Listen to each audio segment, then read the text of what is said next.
Hello बच्चों, कैसे हैं आप सब। देखिए, हम लोगों ने पिछली क्लास में क्या पढ़ लिया था। हमने IIT JEE previous year question देखे थे फैराडेज लॉ के ऊपर, और हमने देखा था कि अगर हमको फैराडे लॉ समझ में आता है तो हम सारे क्वेश्चन कर सकते हैं। ठीक है, लैंग्वेज से कुछ नहीं होता, हमने जो समझा था वो हमें आना चाहिए।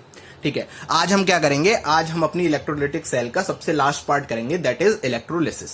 इलेक्ट्रोलिसिस में आपको बहुत प्रॉब्लम आती है। एनोड और कैथोड पर जो रिएक्शंस लिखी जाती हैं वो हमें समझ नहीं आती हैं, कुछ एक्सेप्शंस भी होते हैं। आज हम सारा कुछ देखेंगे, एक ही लेक्चर में पूरी इलेक्ट्रोलिसिस को बहुत अच्छे से कंप्लीट करेंगे, और आज के बाद आपको रिएक्शन लिखने में प्रॉब्लम नहीं आएगी, ये मेरा प्रॉमिस है आपसे। ठीक है, फिर इसके ऊपर सवाल भी करेंगे नेक्स्ट लेक्चर में। तो चलिए शुरू करते हैं।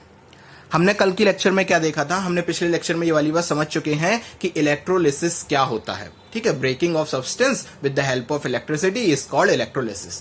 तो आज हम अपनी चर्चा को आगे बढ़ाते हैं। आज हमें क्या पढ़ना है, फैक्टर्स अफेक्टिंग इलेक्ट्रोलिसिस। तो चलिए बारी बारी देखते हैं। सबसे पहला फैक्टर है नेचर ऑफ इलेक्ट्रोलाइट।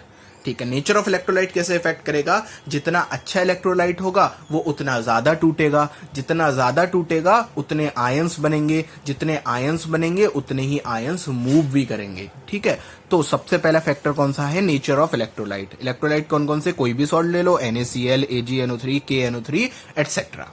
ठीक है, दूसरा फैक्टर क्या है, charge density flowing during electrolysis.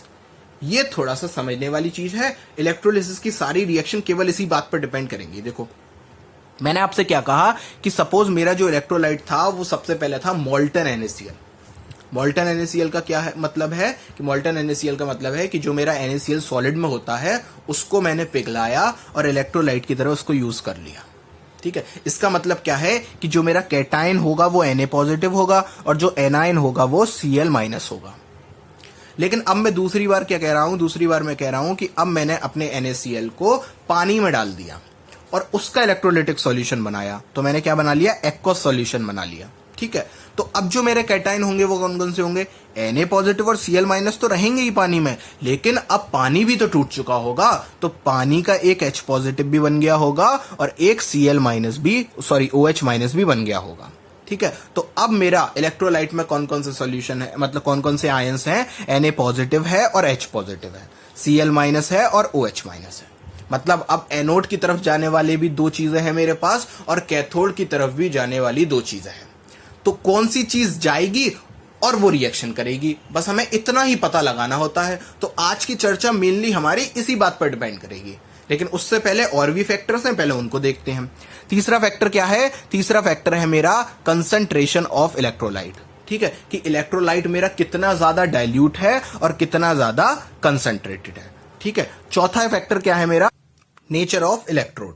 ठीक है, तो नेचर ऑफ इलेक्ट्रोड कौन कौन से टाइप के हैं, दो टाइप के। पहला है मेरा इनर्ट इलेक्ट्रोड और दूसरा है मेरा एक्टिव इलेक्ट्रोड। अच्छा, इसका मतलब क्या है कि पहला इलेक्ट्रोड कौन सा होगा, इनर्ट इलेक्ट्रोड या फिर नॉन अटैकिंग इलेक्ट्रोड, और दूसरे टाइप के इलेक्ट्रोड कौन से हो सकते हैं, एक्टिव और अटैकिंग इलेक्ट्रोड।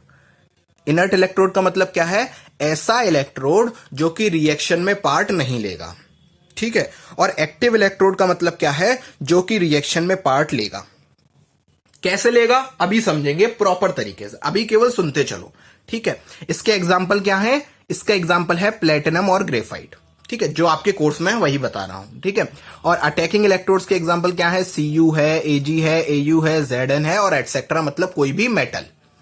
ठीक है, तो ये सब क्या थे, मेरे चार फैक्टर्स थे। कौन कौन से, पहला फैक्टर था मेरा नेचर ऑफ इलेक्ट्रोलाइट, दूसरा था मेरा charge density flowing during electrolysis, तीसरा था मेरा कंसंट्रेशन ऑफ इलेक्ट्रोलाइट और चौथा था मेरा नेचर ऑफ इलेक्ट्रोड्स। ठीक है, एक बात याद रखना, जब तक ना बोला जाए, इस बात को लिख लो, जब तक ना बोला जाए तब तक हमेशा इलेक्ट्रोड मेरा इनर्ट इलेक्ट्रोड ही माना जाएगा। मतलब अगर क्वेश्चन में या मेरी रिएक्शन में या मेरी प्रोसेस के दौरान मुझे इलेक्ट्रोड की कोई भी जानकारी नहीं दी है तो चुपचाप प्लेटिनम इलेक्ट्रोड मानना और उसके हिसाब से जो भी रिएक्शन आए, जो भी प्रोसेस बने, उसको करवाना है। ठीक है, इतनी बात समझ में आ गई। अब दो रूल्स हैं। ठीक है, बस हम अपनी चर्चा पर आ रहे हैं, अभी जल्दी से हम सारे बहुत सारी सेल्स देखेंगे अपनी, लेकिन उससे पहले दो रूल्स, और वो दो रूल्स क्या हैं कि हमेशा रिएक्शन लिखते वक्त आपको एनोड की रिएक्शन पहले लिखनी है।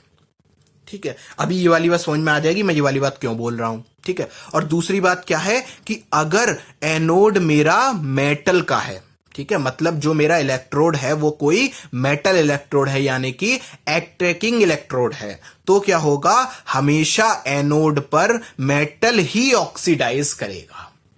ये मैं क्या बोल रहा हूं, अगर नहीं समझ आ रहा ना तो टेंशन मत लेना। अभी प्रॉपर एग्जाम्पल, प्रॉपर मैं प्रोसेस कराकर आपको दिखाऊंगा कि मैंने अभी तक क्या बोल दिया।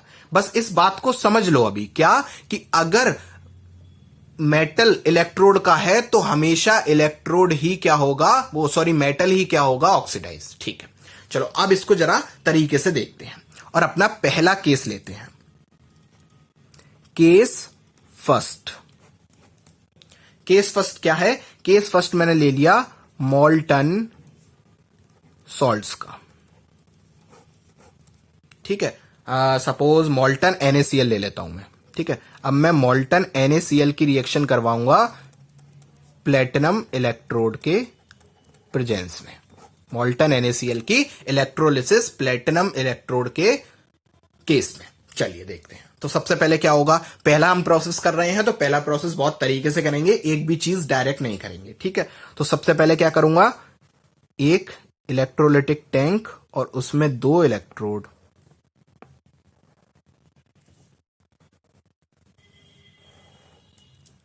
ठीक है, ये किससे अटैच हैं, ये अटैच है मेरी बैटरी से।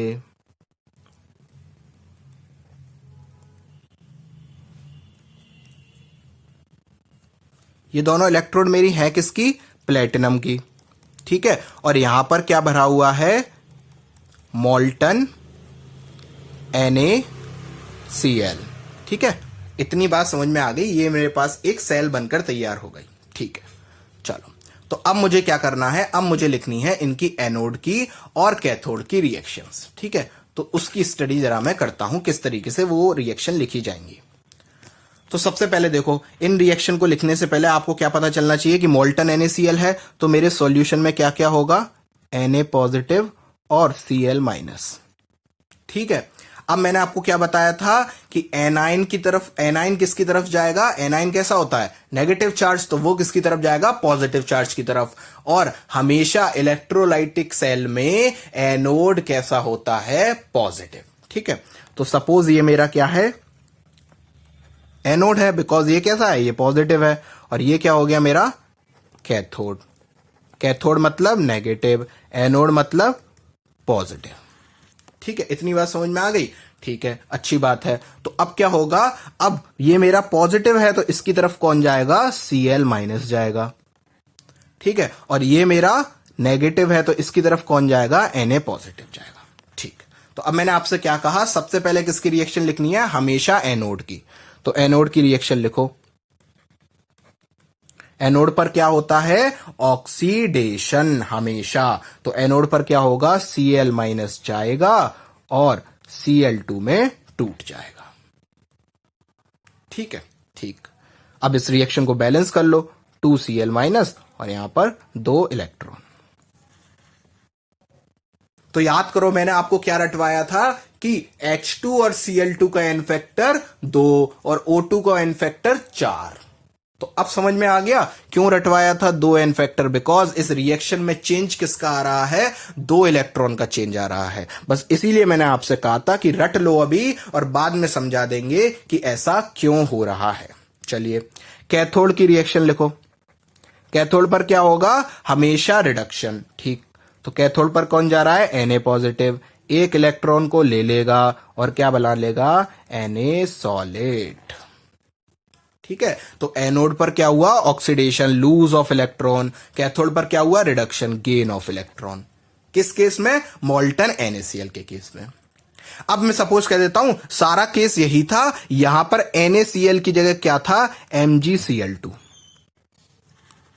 ठीक, तो अब मुझे बताओ एनोड और कैथोड की रिएक्शन क्या होगी। अरे तो भाई कोई दिक्कत नहीं है, फिर से लिखो एनोड और फिर से लिखो कैथोड, है ना। तो अब एनोड की तरफ कौन जाएगा, अब एनोड की तरफ जाएगा मेरा Mg2 पॉजिटिव। ठीक है, तो अब रिएक्शन क्या हो जाएगी, सॉरी एनोड की तरफ कौन जाएगा, अब Cl माइनस ही जाएगा, लेकिन कैथोड की तरफ कौन जाएगा, Mg2 पॉजिटिव। तो एनोड की तरफ रिएक्शन क्या रहेगी, सेम, 2Cl माइनस से मिलेगा मुझे Cl2 प्लस 2 इलेक्ट्रॉन। लेकिन कैथोड की तरफ क्या होगा, अब Mg2 पॉजिटिव 2 इलेक्ट्रॉन लेकर क्या बना लेगा, Mg सॉलिड। तो फिर से एनोड पर क्या हो रहा है, ऑक्सीडेशन, कैथोड पर क्या हो रहा है, रिडक्शन। ठीक है, बस ऐसे ही लिखे जाते हैं किसकी, मोल्टन सॉल्ट्स की इलेक्ट्रोलिसिस के रिएक्शंस और उनके प्रोडक्ट्स। तो अब मुझसे कोई पूछे कि जब मैं मोल्टन NaCl का इलेक्ट्रोलिसिस कराऊंगा तो मुझे प्रोडक्ट में क्या क्या मिलेगा, तो मुझे प्रोडक्ट में मिलेगी Cl2 गैस और Na सॉलिड। ठीक है, MgCl2 का कराऊंगा तो क्या मिलेगा, Mg सॉलिड और Cl2 गैस। तो वो आपसे कैसे भी पूछ सकता है कि रिएक्शन कराई तो क्या क्या मिलेगा, या रिएक्शन लिखकर दिखा दो, या कितने इलेक्ट्रॉन का चेंज आएगा एनोड पर, या कितने इलेक्ट्रॉन का चेंज आएगा कैथोड पर। तो ये सब चीजें आपसे वो पूछ सकता है। ठीक है, चलो अच्छी बात है। ये किसकी बात थी, मोल्टन सॉल्ट्स की। अब लेते हैं केस सेकंड। केस सेकंड में क्या करेंगे, अब हम कराएंगे इलेक्ट्रोलिसिस किसका, एक्वस सॉल्ट्स का। मतलब अब मेरा क्या होगा, अब मेरा पानी भी प्रेजेंट होगा। ठीक है, तो चलो इसकी भी प्रॉपर तरीके से देखते हैं जरा। देखो, तो सबसे पहले मैंने क्या ले लिया, एक्वस NaCl। ठीक है, अब मैं किसकी करा रहा हूं, एक्वस NaCl की इलेक्ट्रोलिसिस करा रहा हूं। ठीक, जरा ध्यान से देखना और तरीके से समझना। अब क्या होगा, अब मेरे पास Na पॉजिटिव होगा, H पॉजिटिव होगा और Cl माइनस होगा और OH माइनस होगा। ठीक, तो पहले तो मेरे पास Na पॉजिटिव था और Cl माइनस था, तो मुझे पता था कि मेरे कैथोड की तरफ कौन जाएगा, Na पॉजिटिव, और एनोड की तरफ कौन जाएगा, मेरा Cl माइनस। लेकिन अब तो दिक्कत हो चुकी है, अब एनोड पर जाने वाले भी दो चीजें हैं, OH माइनस और Cl माइनस, और कैथोड पर जाने वाली भी दो चीजें हैं, Na पॉजिटिव और H पॉजिटिव। तो अब यहां पर चर्चा आती है कि मेरा कौन किसकी तरफ जाएगा। तो याद रखना, हर चीज अपने चार्ज को कम करना चाहती है। Neutral species is always stable then charge species. For example, अगर मैं आपसे पूछूं कि Na पॉजिटिव और Na में कौन ज्यादा स्टेबल है, तो ऐसा मत बोलना कि Na पॉजिटिव ज्यादा स्टेबल है Na से। क्यों, क्योंकि Na पॉजिटिव में तो सर वो ऑक्टेट रूल फॉलो हो गया ना, उसने तो अपनी जो कॉन्फ़िगरेशन है वो नियोन जैसी कर ली। और लेकिन जो हमारा Na है उसकी तो अभी उसमें एक इलेक्ट्रॉन ज्यादा है, उसका ऑक्टेट कंप्लीट नहीं है, तो इसलिए वो अनस्टेबल है। नहीं, बिल्कुल नहीं, Na हमेशा ज्यादा स्टेबल है Na पॉजिटिव से। ठीक है, ऑक्टेट कंप्लीशन कभी भी मेरे स्टेबिलिटी को हर समय नहीं बताता है, इस बात को याद रखना। लुईस ऑक्टेट थ्योरी बहुत ही लिमिटेड थ्योरी थी। एक्चुअली में क्या कारण होता है, एक्चुअली में कारण होता है पोटेंशियल एनर्जी का कम होना। खैर ये बॉन्डिंग की बातें भाड़ में जाने दो, अभी हमें मेन बात क्या है कि Na सॉलिड मेरा ज्यादा स्टेबल है Na पॉजिटिव से। इसको हम कैसे समझ सकते हैं, इसको ऐसे समझ सकते हैं कि सपोज मैंने आपसे कहा कि मार्केट से सोडियम ले आओ, तो क्या करोगे, सोडियम बोतल में भर के लाओगे ना, किस फॉर्म में होगा, सॉलिड फॉर्म में। ठीक है, अगर वो ज्यादा स्टेबल अपनी एक्वस फॉर्म में होता या गैस फॉर्म में होता तो क्या होता, वो तो फिर हम गैस भर के लेके आते सोडियम की, बट ऐसा तो नहीं होता, हम तो सोडियम सॉलिड लेके आते हैं। तो always solid substance is always stable then it's gaseous और इट्स एक्वस फॉर्म। ठीक है, इस बात को अभी समझ लो। तो Na पॉजिटिव और H पॉजिटिव, Na पॉजिटिव और Na में कौन ज्यादा स्टेबल है, Na। ठीक है, तो बहुत अच्छी बात है। तो हमेशा हर चीज अपने चार्ज को कम करना चाहती है। ठीक, तो Na पॉजिटिव और H पॉजिटिव, ठीक है, दोनों ही भागे किसकी तरफ, कैथोड की तरफ। ठीक है, जिसकी टेंडेंसी चार्ज को कम करने की ज्यादा होगी वो जल्दी कैथोड तक पहुंच जाएगा, है ना, और वो जल्दी कैथोड के साथ रिएक्शन करेगा।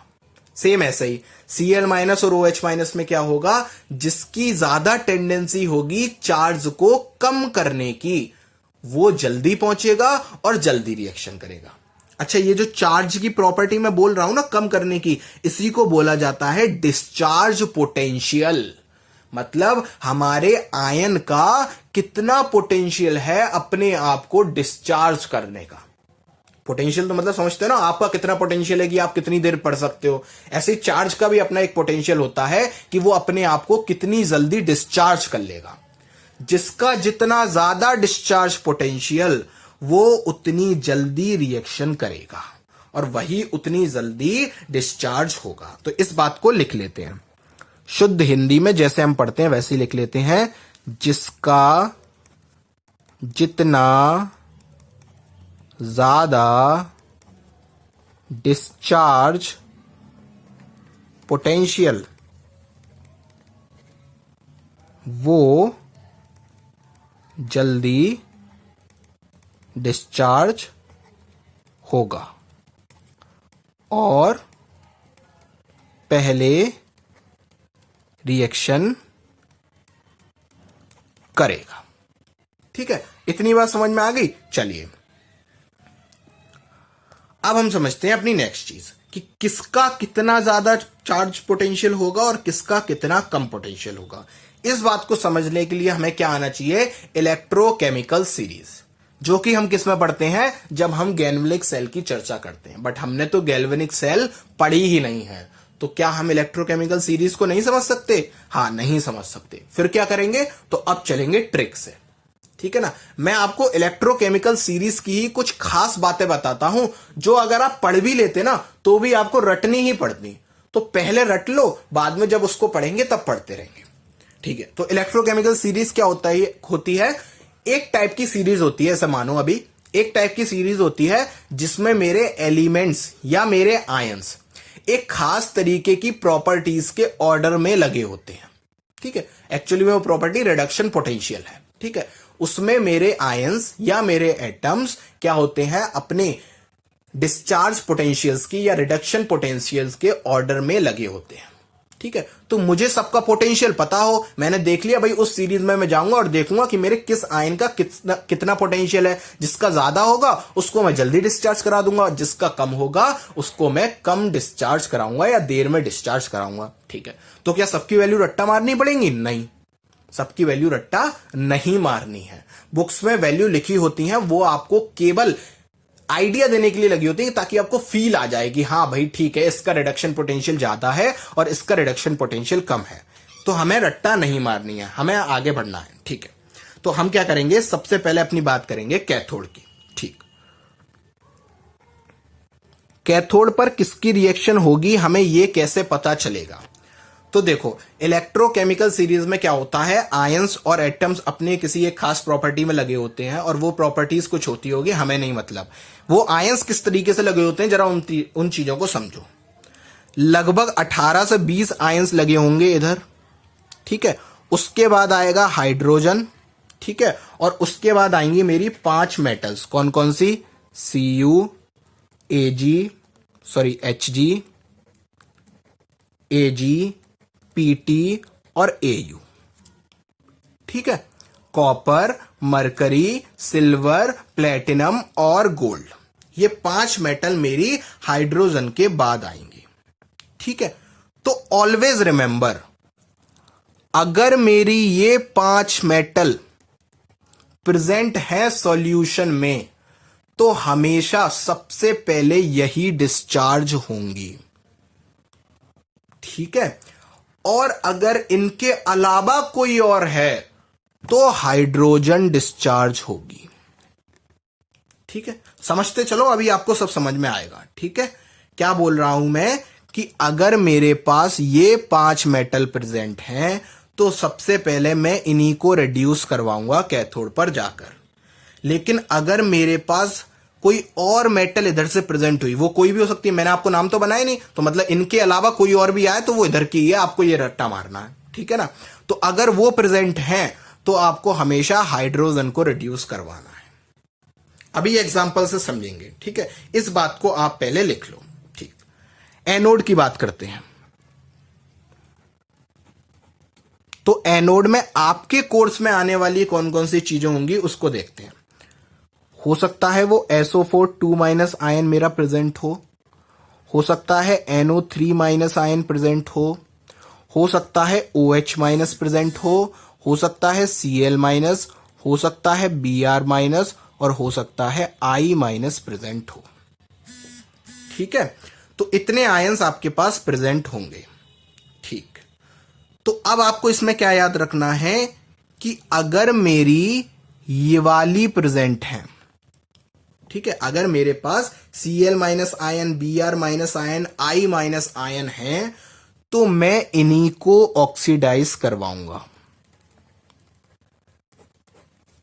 ठीक।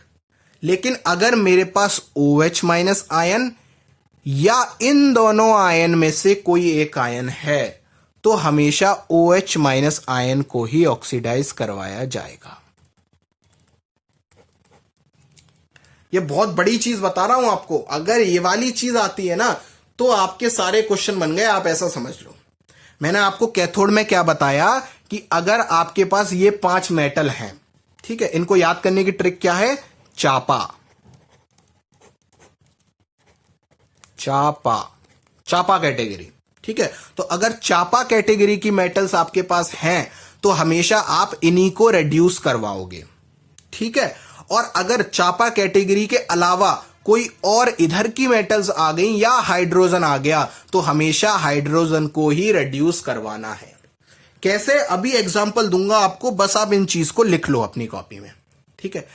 दूसरी बात मैंने क्या बोली कि अगर मेरे पास ये 3 आयंस प्रेजेंट हैं तो हमेशा इन्हीं को ऑक्सीडाइज करवाना।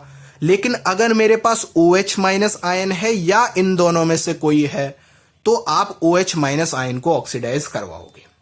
और अभी रट लो इस बात को कि जब भी मैं OH माइनस आयन को ऑक्सीडाइज करवाऊंगा तो उससे O2 बनेगा,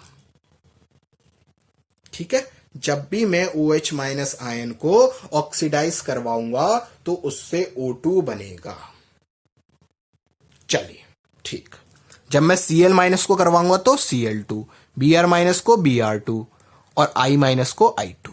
ये तो समझ में आता है, ठीक है। आगे बढ़ते हैं, अब चलते हैं हम अपनी चर्चा की ओर।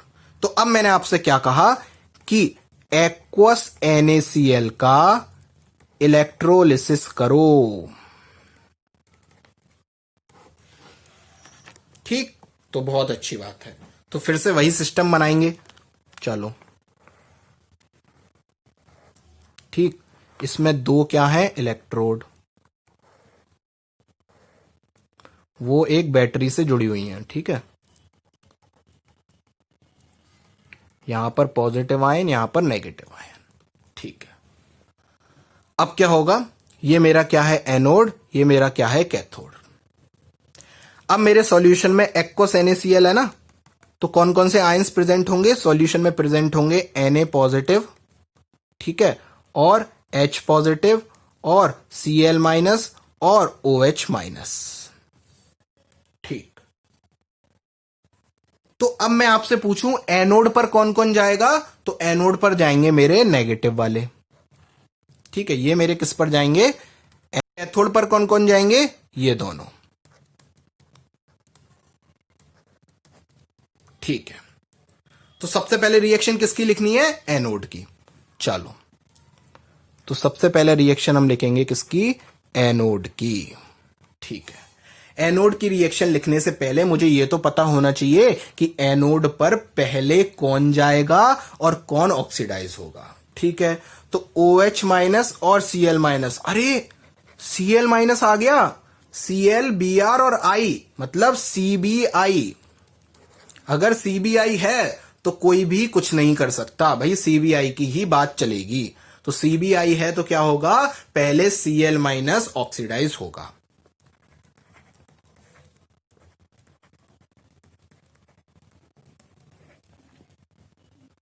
अब बात करते हैं किसकी,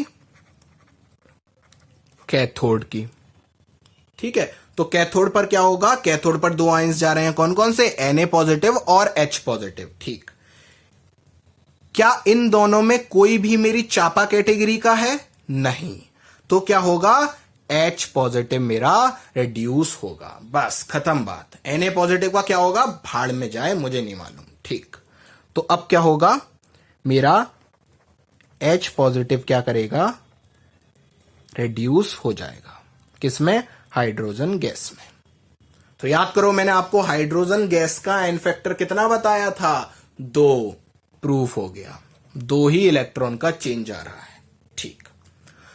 तो मेरा Cl माइनस और H पॉजिटिव का तो काम हो गया। अब सॉल्यूशन में बच क्या क्या रहा है, Na पॉजिटिव और OH माइनस। ये क्या करेंगे, दोनों मिल जाएंगे और NaOH बना लेंगे। और इसी प्रोसेस को इंडस्ट्रियल प्रोसेस बोला जाता है, NaOH को बनाने के लिए, जो कि किससे बनी, हमारी इलेक्ट्रोकेमिस्ट्री से। तो ये भी एक हमारा इलेक्ट्रोकेमिस्ट्री का बहुत बड़ा क्या कह सकते हैं एप्लीकेशन है, कि हम इससे क्या बनाते हैं, NaOH को बनाकर तैयार करते हैं। कैसे करते हैं कि हम क्या करेंगे, सबसे पहले एक्वस सॉल्यूशन बनाएंगे NaCl का, और उसमें फिर इलेक्ट्रिसिटी को पास करेंगे, उसकी इलेक्ट्रोलिसिस होगी और वहां से हमें NaOH मिलकर तैयार हो जाएगा। ठीक है, तो इसमें आपसे क्वेश्चन क्या क्या पूछे जाते हैं, जरा उनको समझो।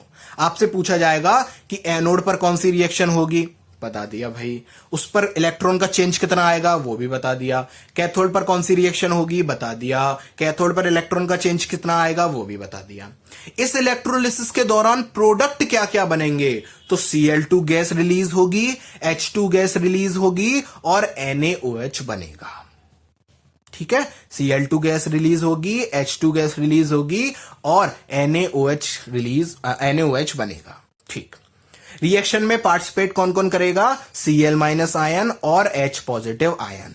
ठीक है, Na पॉजिटिव और OH माइनस रिएक्ट नहीं करेंगे।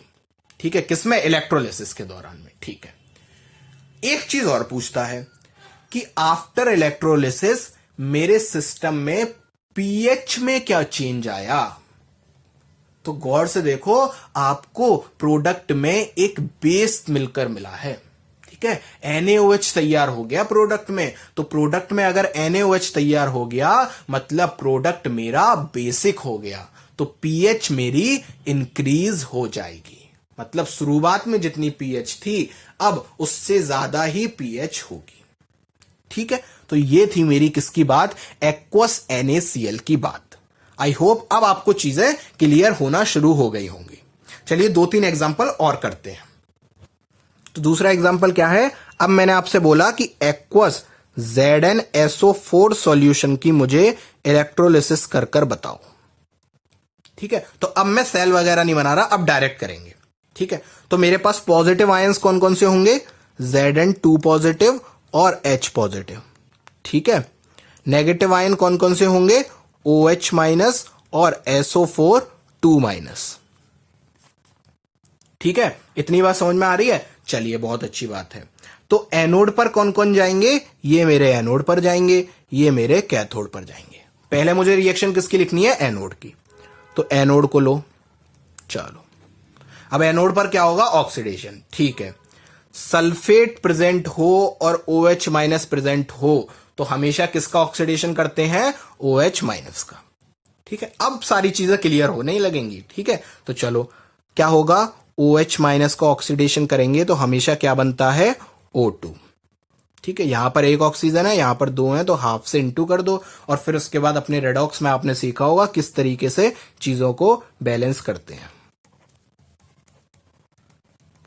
ठीक है, हाफ सेल रिएक्शन को बैलेंस करना आपने रेडॉक्स में सीख लिया होगा, तो उस तरीके से मैंने इसको क्या कर दिया, बैलेंस कर दिया। ठीक है, अब पता है एग्जाम में ना आपको कभी कभार ऐसे लिखी हुई नहीं मिलती, आपको किसी और तरीके से वो रिएक्शन लिख कर देता है। तो चलो जरा उसको देख लेते हो और यहीं पर आपको समझ में आ जाएगा इलेक्ट्रोलिसिस ऑफ वाटर। ठीक है, तो इसको दूसरे तरीके से कैसे लिख सकते हैं, मैंने क्या किया, सॉल्यूशन के दोनों तरफ H पॉजिटिव ऐड कर दिए। ठीक है, तो अब जरा देखो, 2H positive plus 2OH minus half O2 plus H2O plus 2 electron और plus 2H positive. 2H positive और OH माइनस मिलकर क्या बना लेंगे, 2H2O। ठीक है, और इधर वैसा का वैसा ही रहेगा।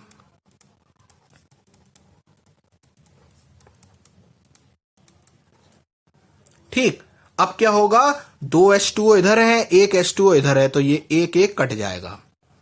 तो अब फाइनल रिएक्शन क्या बनकर आई, H2O ने मुझे दिया half O2 plus 2 electron plus 2H positive.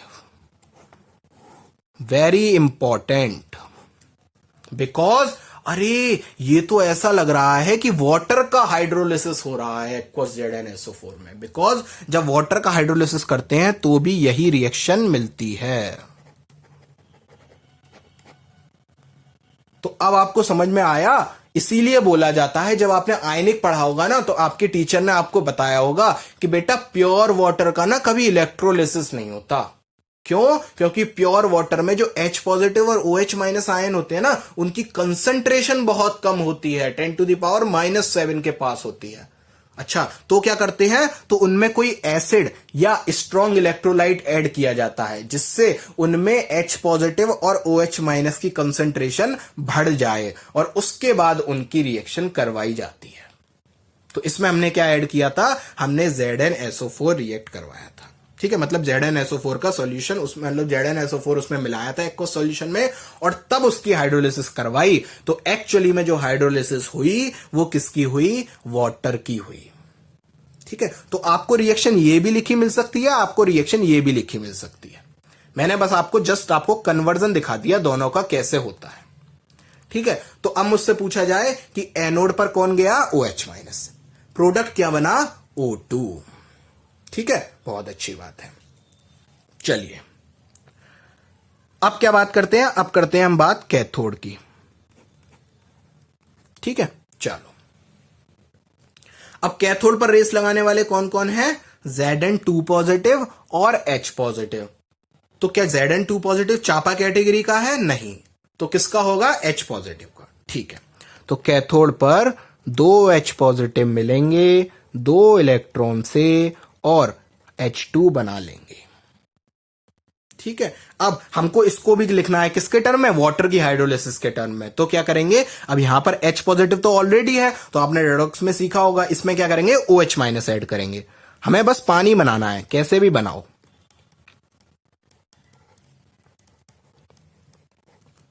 और यहां क्या हो जाएगा, H2 + 2OH माइनस आयन। तो ये क्या बन गया, H2O + 2 electron gives H2 + 2OH minus ion. Again very important. तो लगे हाथ मैंने आपको क्या करा दिया, एक्वस ZnSO4 की हाइड्रोलिसिस के साथ मैंने आपको वाटर की हाइड्रोलिसिस भी करवा दी। तो अगर आपसे कोई पूछे कि वाटर की हाइड्रोलिसिस करवाने पर मुझे क्या कहते हैं, कैथोड पर और एनोड पर क्या क्या प्रोडक्ट मिलेंगे, क्या क्या रिएक्शन होगी, तो वो आप इससे बता सकते हो। ठीक, तो अच्छी बात है, आपको समझ में आई होंगी चीजें।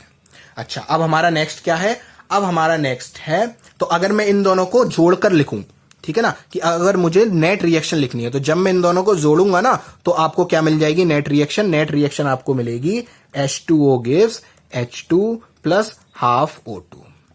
और यही रिएक्शन आप बचपन से पढ़ते हुए आ भी रहे हो।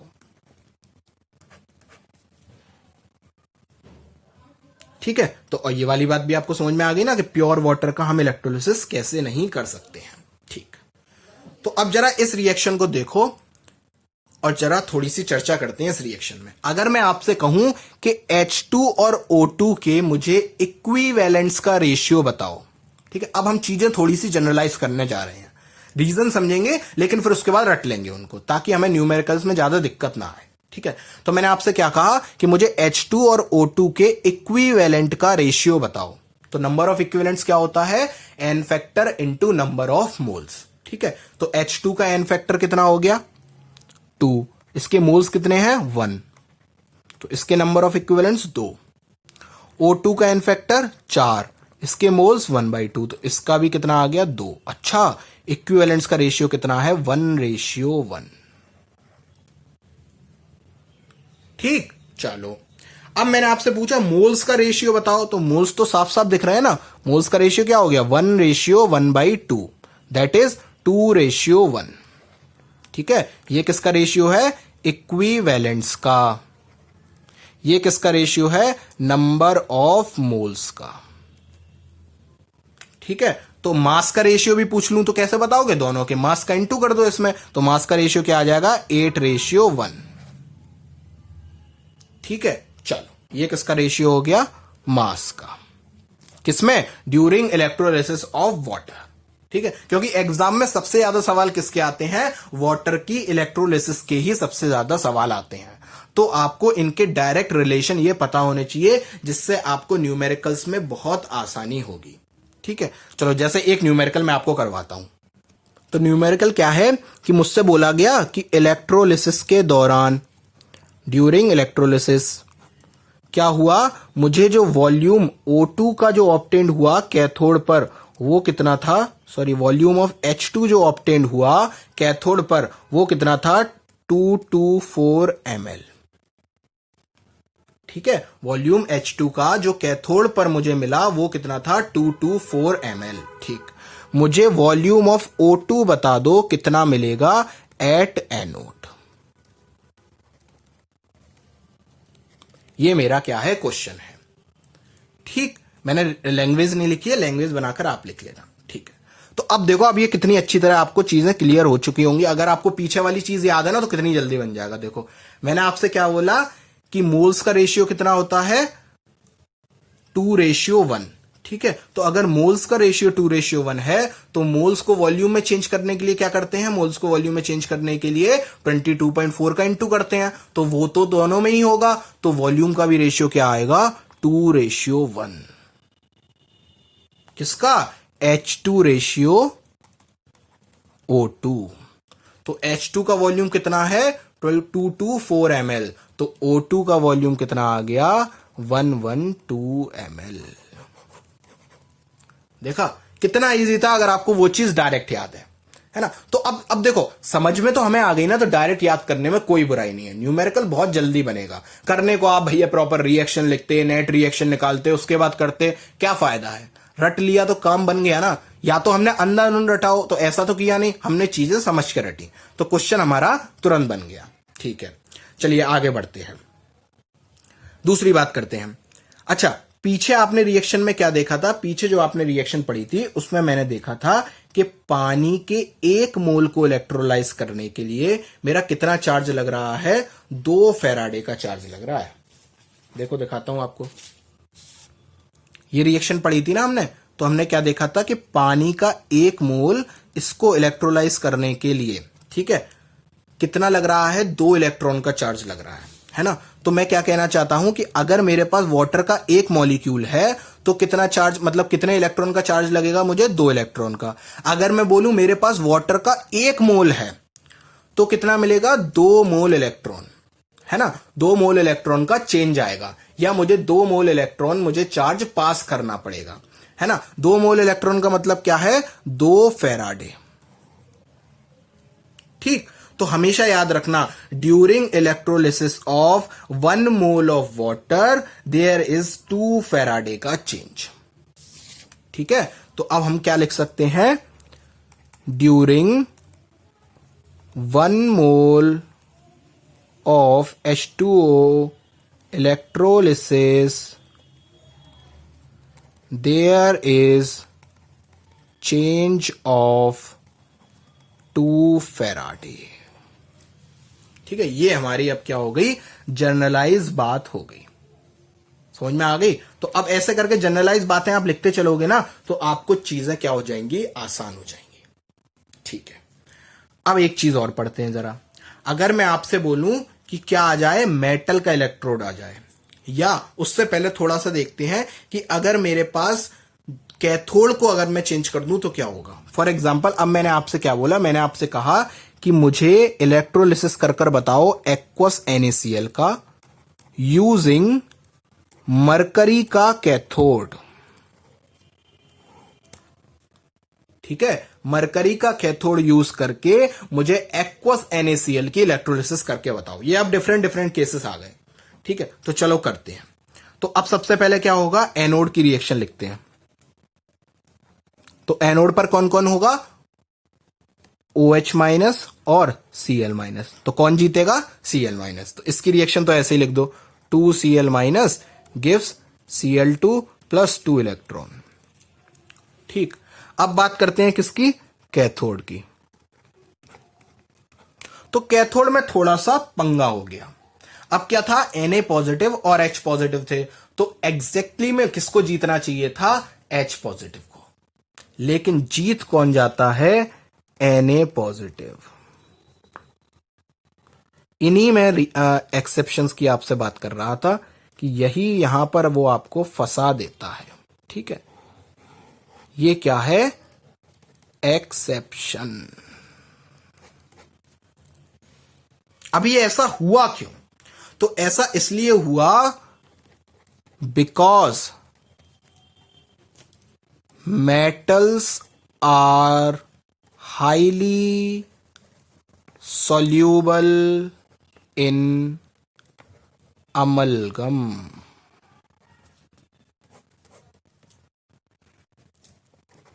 NaHg। अमलगम क्या होता है? NaHg, है ना। ये चीज आपने वैसे अमलगम के बारे में तो आपने पढ़ा होगा, लेकिन ये सॉल्युबिलिटी वगैरह वाली चीज है ना, हम मेटलर्जी में पढ़ते हैं, बट इस साल मेटलर्जी हटा दी गई है, तो उसको सबसे लास्ट में पढ़ाऊंगा, क्योंकि वो केवल जेई के लिए पढ़ाना है, बोर्ड्स के लिए तो है नहीं, तो उसको सबसे लास्ट में पढ़ाएंगे। ठीक है ना, इस साल के लिए तो वो है नहीं। तो इसका रीजन आप क्या समझोगे? इसका रीजन ये है कि जब मेरा मेटल मरकरी के साथ जुड़ता है तो वो एक अमलगम बना लेता है। उससे क्या होता है? मेटल्स की सॉल्युबिलिटी मेरे सॉल्यूशन में बढ़ जाती है, और जैसे ही वो बढ़ती है तो उसका मूव करना ज्यादा स्टार्ट हो जाता है, और मूव करना ज्यादा स्टार्ट हो जाता है तो वो जल्दी मेरा इलेक्ट्रोड के पास पहुंचता है और जल्दी डिस्चार्ज हो जाता है। ठीक है, तो ये एक मेरा क्या था? एक्सेप्शन केस, आप इसको समझ सकते हो। ठीक, अच्छा, दूसरी बात देखते हैं। दूसरी बात क्या है? दूसरी बात है मेरी, अभी मैंने आपको केस बताया था ना एक अटैकिंग इलेक्ट्रोड का, कि अगर मेरा इलेक्ट्रोड कोई मेटल का है तो मेटल ही ऑक्सीडाइज हो जाएगा। तो जरा उसका केस और समझो एक। ठीक है, तो अब मैंने आपसे क्या बोला कि मुझे एक्वस CuSO4 की इलेक्ट्रोलिसिस कर कर बताओ यूजिंग कॉपर का ही इलेक्ट्रोड। अब तक हम सब में क्या कर रहे थे? अब तक हम सब में प्लेटिनम का इलेक्ट्रोड यूज कर रहे थे, बिकॉज मैंने इलेक्ट्रोड के बारे में कुछ नहीं बोला था ना, तो क्या मानना है कि प्लेटिनम का इलेक्ट्रोड है। लेकिन अब क्या हुआ? अब मेरा इलेक्ट्रोड चेंज हो चुका है। अब मैंने आपसे क्या बोला कि मेरे पास Cu का इलेक्ट्रोड है, तो मुझे एक्वस CuSO4 की इलेक्ट्रोलिसिस कर कर बताओ। ठीक है, तो अब क्या होगा? अब मेरे पास पॉजिटिव आयंस कौन कौन से हैं? Cu पॉजिटिव और H पॉजिटिव। नेगेटिव कौन कौन से हैं? OH माइनस और SO4 2 माइनस। ठीक है, तो सबसे पहले हम क्या करेंगे? एनोड की रिएक्शन। तो मैंने आपसे क्या बोला कि अगर मेरे पास मेटल का ही इलेक्ट्रोड है तो हमेशा मेटल की ही रिएक्शन होगी, और मेटल ही क्या करेगा? ऑक्सीडाइज हो जाएगा। ठीक है, तो मेटल ही ऑक्सीडाइज होगा ना, तो मेटल कौन सा है? Cu, तो Cu को ही ऑक्सीडाइज करवाना पड़ेगा आपको।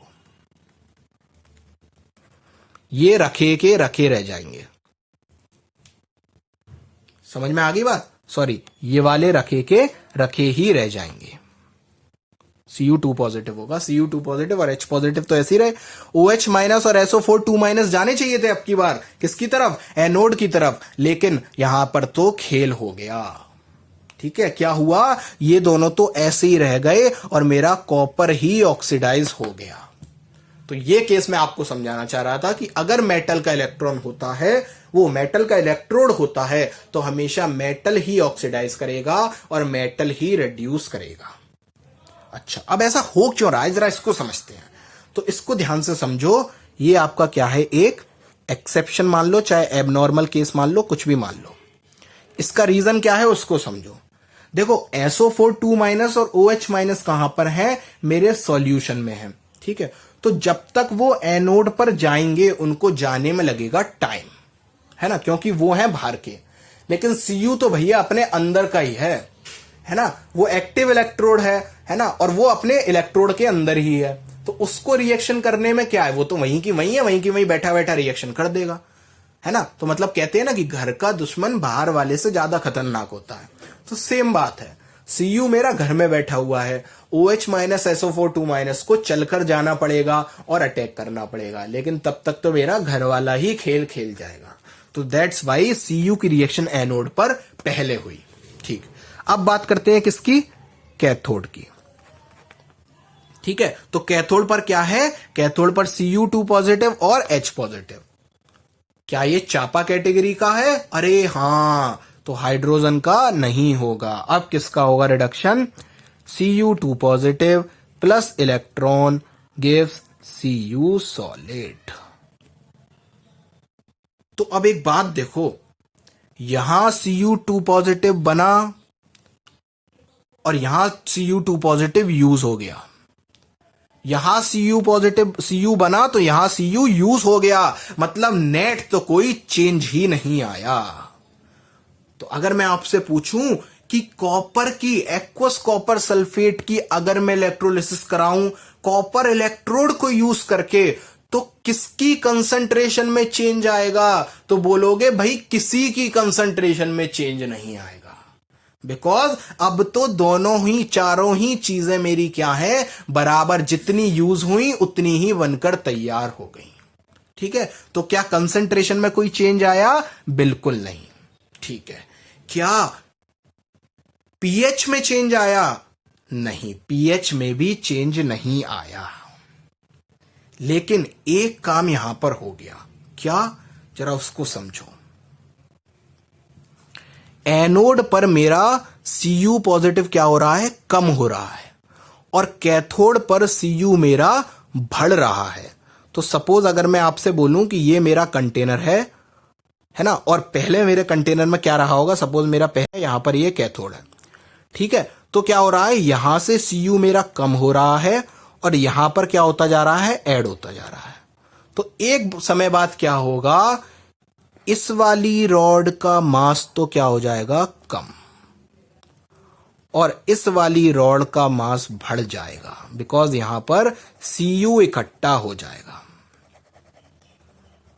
तो कंसंट्रेशन में तो कोई चेंज नहीं आया, लेकिन अंदर ही अंदर मेरा खेल खेल गया। ये क्या हुआ? यहां से कुछ कम हुआ और यहां पर कुछ डिपॉजिट हो गया। इसी को बोलते हैं आयंस लिबरेटेड, है ना, और आयंस डिपॉजिटेड, जो अब तक हम डेफिनेशन में बोलते जा रहे थे कि एक इलेक्ट्रोड से चीज मेरी डिपॉजिट होगी और एक इलेक्ट्रोड से लिबरेट होगी। तो वो यही चीज है।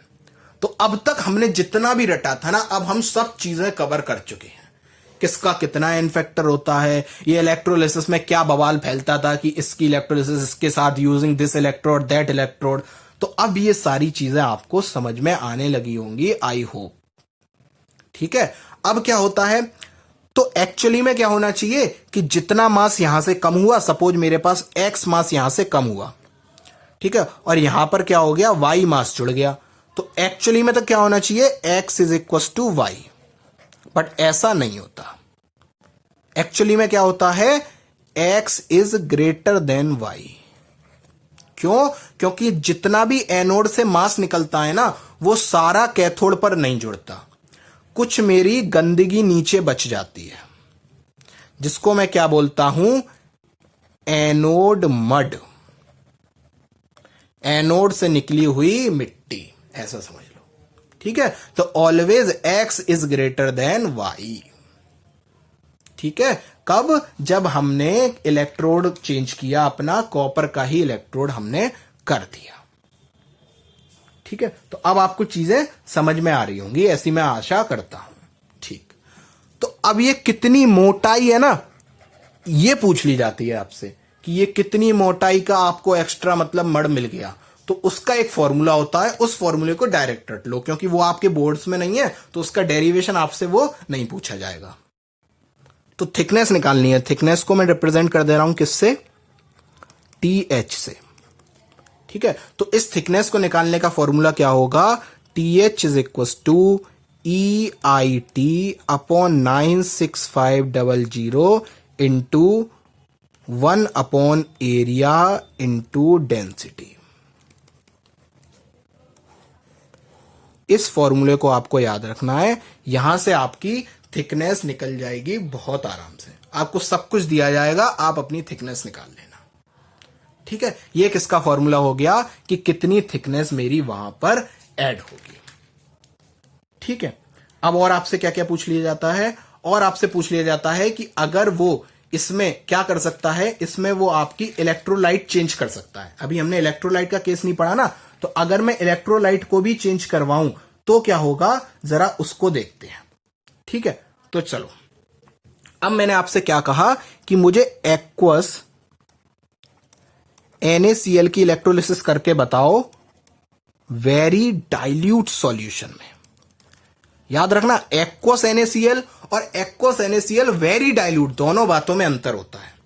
ठीक है, ये हमारा लास्ट केस है इलेक्ट्रोलिसिस का, बस इसको और समझते हैं और हमारी इलेक्ट्रोलिसिस खत्म। ठीक, तो यहां पर क्या होगा, Na पॉजिटिव और H पॉजिटिव, यहां पर क्या होगा, Cl माइनस और OH माइनस। ठीक है, ये चीजें बनेंगी। तो एनोड पर तो क्या होगा, इन दोनों में कौन जीतेगा, इन दोनों में जीतना चाहिए मेरा Cl माइनस को, लेकिन जीत जाता है मेरा OH माइनस। अब यही चीजें तो थी ना, वही क्वेश्चन में आ जाती हैं, तो आपको रिएक्शन लिखनी पड़ती है। अब आपको तो सीधी रिएक्शन नहीं मालूम है, एक्सेप्शन क्या खाक लिखेंगे हम लोग, तो वहीं पर बस दिक्कत आ जाती है। तो इन चीजों को जरा आज क्लियर कर लेते हैं। कैथोड की रिएक्शन तो आपको समझ में आ रही है ना, इन दोनों में कौन जीतेगा, H जीतेगा। लेकिन एनोड की रिएक्शन नहीं समझ में आ रही, एनोड पर तो Cl को जीतना चाहिए था, ये OH माइनस क्यों जीत गया। तो इसका रीजन है ये very dilute solution. Very dilute solution का मतलब क्या है कि वाटर की कंसंट्रेशन बहुत बहुत बहुत ज्यादा है और Cl माइनस की कंसंट्रेशन क्या है, नेग्लिजिबल। ठीक है, तो इसलिए ये एक्सेप्शन क्या हो गया, एक्सेप्शन बन गया। ठीक है, क्यों, क्योंकि Cl माइनस की तो यार कंसंट्रेशन इतनी कम है, भाग के जाना तो दूर की बात, वो है ही नहीं सॉल्यूशन में। ऐसे मान लो क्या है, भर भर के OH माइनस है, तो इलेक्ट्रोड के जस्ट पास OH माइनस ही घूम रहा होगा मोस्ट प्रोबेबली, तो OH माइनस ही क्या कर लेगा, रिएक्ट कर लेगा। और इस तरीके से ये आपका इलेक्ट्रोलिसिस का लास्ट केस था। ठीक है, तो आई होप आपको इलेक्ट्रोलिसिस के सारे केस समझ में आए होंगे। बस इतना ही था इलेक्ट्रोलिसिस, इससे ज्यादा नहीं है। ये रिएक्शन अगर आपको समझ में आती है ना, तो आपसे कोई भी क्वेश्चन आपसे बन जाएगा।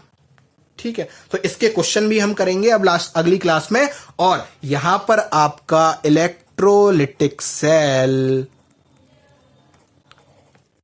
फिनिश। ठीक है, तो बी हैप्पी। अब आपका इलेक्ट्रोलिसिस सेल क्या हो गया, समाप्त हुआ। और अब हम करेंगे अपने गैल्वेनिक सेल की चर्चा नेक्स्ट क्लास से, और फिर उसके बाद हम शुरू करेंगे अपना कंडक्टेंस। ठीक है, तो आई होप आपको पसंद आया होगा। अगर पसंद आया है तो नोट्स प्रॉपर बनाइएगा और वीडियो को लाइक, शेयर और सब्सक्राइब जरूर करिएगा। तब तक के लिए अपना ख्याल रखिए बच्चों, और पढ़ते रहिए।